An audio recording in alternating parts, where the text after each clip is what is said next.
جاي لك من بعيد يا سيدي وبقول لك انه يا ريت بلاش تبذل مجهود زياده عشان حد.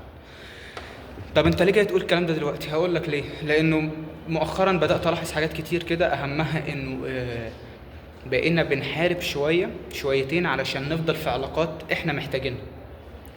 آه، وبرضه خدت بالي من كذا حاجة كده، انه لازم تكون بتحاول على قد ما تقدر تكون بتبذل مجهود علشان العلاقة دي تستمر، ايا كانت العلاقة صداقة ارتباط او الى اخره. لكن انا برضو مقتنع بحتة ان الجهد زيادة عن اللزوم هو متعب جدا، مرهق لنفسك جدا.